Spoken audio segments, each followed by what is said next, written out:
ये कहानी है 1938 की। कैरली नाम के एक आदमी की हंगेरियन आर्मी में, और वो उस कंट्री का बेस्ट पिस्टल शूटर था।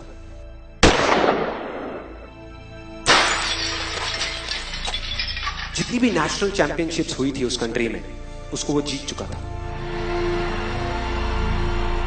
और सबको ऑलमोस्ट कंफर्म था कि 1940s में जो ओलंपिक्स होने वाले हैं उसमें गोल्ड मेडल केरली को ही मिलेगा। और उसने सालों से ट्रेनिंग करी थी।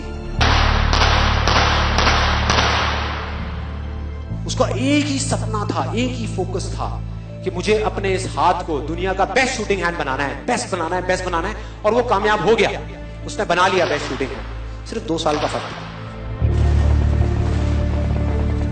1938 में एक आर्मी का ट्रेनिंग कैंप चल रहा था। क्योंकि वो आर्मी में था तो एक एक्सीडेंट हो गया। उसके उसी हाथ में जिससे उसने गोल्ड मेडल जीतना था, उसमें एक हैंड ग्रेनेड फट गया और वो हाथ चला गया। जो उसका सपना था, जो फोकस था, सब खत्म।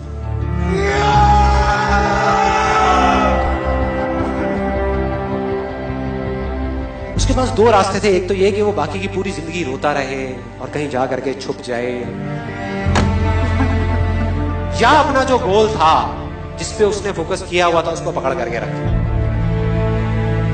तो उसने फोकस किया उस पे नहीं जो चला गया था, जो उसके पास नहीं था।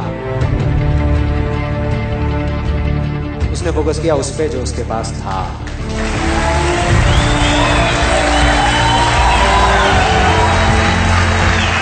जो उसके पास था, और क्या था उसके पास में? एक लेफ्ट हैंड, एक ऐसा हाथ जिससे वो लिख तक नहीं सकता था। 1 महीने तक उसका हॉस्पिटल में इलाज चला इस हाथ के लिए, और सही 1 महीने बाद अपनी ट्रेनिंग शुरू कर दी इस हाथ के।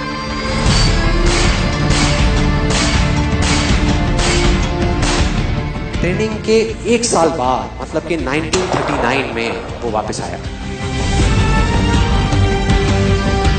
नेशनल चैंपियनशिप्स हो रही थी वहीं पे हंगरी में, और बाकी भी बहुत सारे पिस्टल शूटर्स थे वहां पर। उन्होंने जा करके उसको कंग्रेचुलेट किया।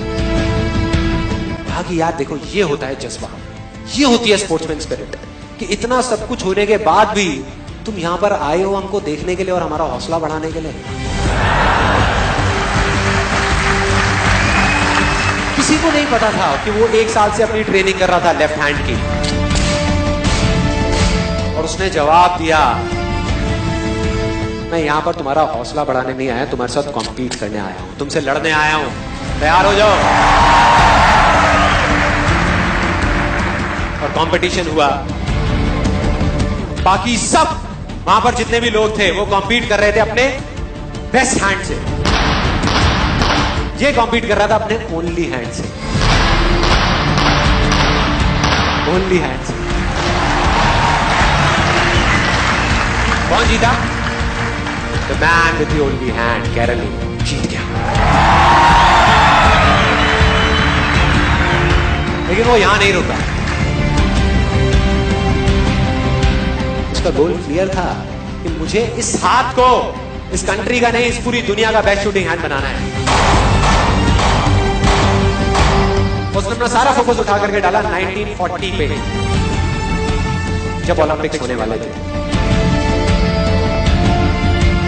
लेकिन 1940s के ओलंपिक्स कैंसिल हो गए वर्ल्ड वॉर की वजह से।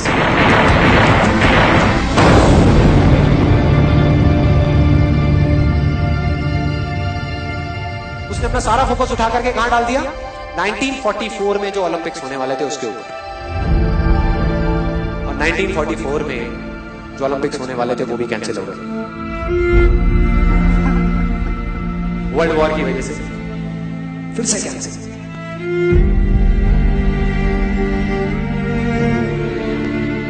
उसने अपना सारा फोकस उठा करके डाल दिया 1948 के ओलंपिक्स में।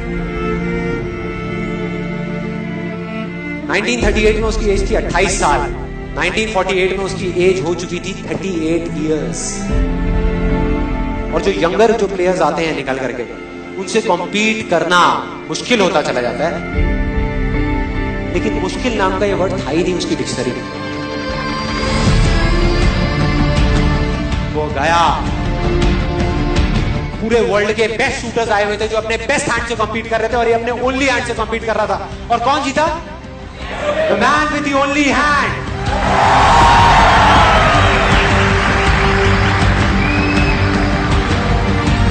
लेकिन वो तब भी नहीं रुका। 1952 ओलंपिक्स, दोबारा कॉम्पीट किया उसने, और इस बार गोल्ड मेडल कौन जीता? गैरल ली। 4 साल बाद दोबारा से, और पूरी की पूरी हिस्ट्री को बदल करके रख दिया ओलंपिक्स।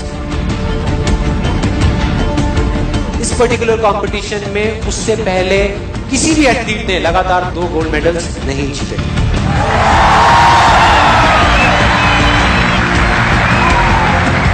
अब किसी भी लूजर के पास चले जाओ, उसके पास लिस्ट होगी बहानों की कि मैं इस वजह से फेल हुआ अपनी लाइफ में, इस वजह से मैं कुछ नहीं कर पाया। बहुत लंबी लिस्ट है। और दूसरी तरफ विनर के पास चले जाओ, उसके पास में 1000 वजह होगी वो ना करने की जो वो करना चाहता है, सिर्फ एक वजह होगी वो करने की जो वो करना चाहता है, और वो कर जाएगा।